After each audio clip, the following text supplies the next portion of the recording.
Now, according to the Center for Disease Control and Prevention, since 1997 through 2011, food allergies among kids has increased by 50%. That is a huge number. To shine a light on why that's increased, we have Margaret Clegg in studio, who is My Gluten Free Gal. That's her blog. Why do you think that number has increased? There's lots of ideas. I think one of the biggest ideas is that we're just too clean. We're so worried about with our hand sanitizer and germs, our immune systems just aren't strong enough to handle these things. But there's a lot of organizations doing a lot of research to really try to figure out why that is. Okay, now if you're suffering from a food allergy or you're gluten-free, she has a blog all about being gluten-free.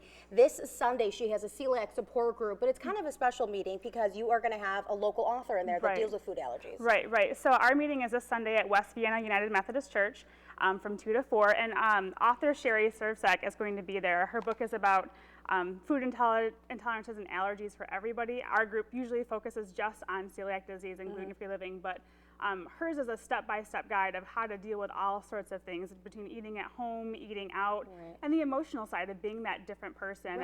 And even today, there's still a lot of kids that get bullied for having a food allergy, which is really hard to deal with sometimes as a parent. Well, I know our director, she has celiac disease. I am lactose intolerant, so I know going out to eat or finding something that doesn't have milk or dairy or gluten in it is hard. So you have some examples here. Right, exactly.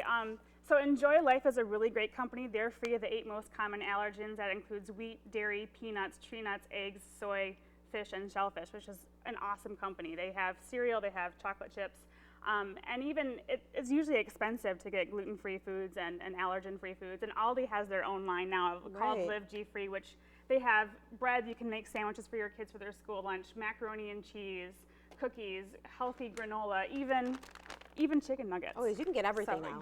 Yeah. So it's really helpful, and there's a really great company. They're really helpful to work with.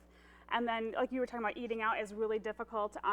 Outback probably is one of the best training programs for their staff. I trust eating there all the time. Red Robin is really wonderful. They have an online program that you can check which food allergy you have, and it will tell you what's safe for you to eat.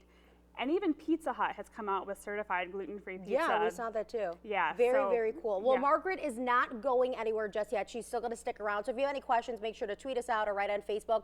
And check out her blog, myglutenfreegal.com. We'll hear from Margaret coming up in just a little bit. Joel? Kids is on the rise. Also, there's new attention to what's called celiac disease. Maybe you've heard about it.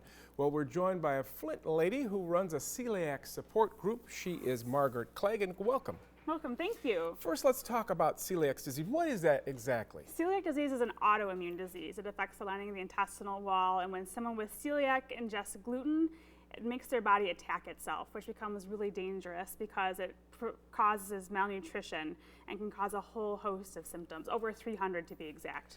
But yet, not very many people have celiac disease, right? When you come right down to it. Right, 1% of the population has celiac disease based on research, but that would still be 4,000 people in Genesee County. All right, so there is a portion. Oh, sorry, go ahead. Yeah, I'm sorry.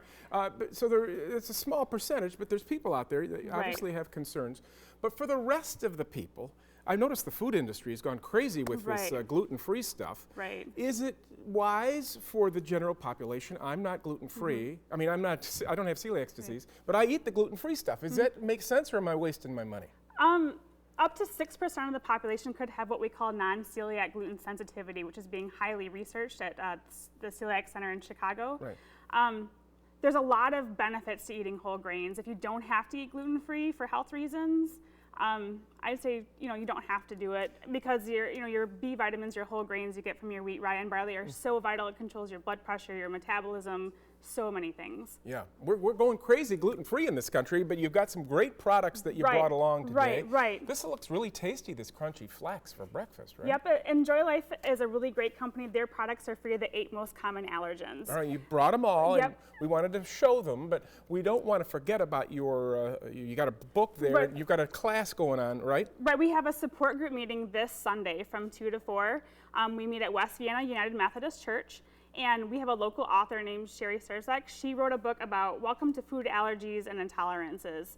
It's really geared as a handbook towards parents because kids have such a problem, but it's really beneficial for anybody. Even though celiac disease is not an allergy, it's an autoimmune disease, we go through a lot of the same struggles. All right, Margaret, thank you, and thank you for all the good work you do with that support group. We appreciate you coming and talking with us this morning.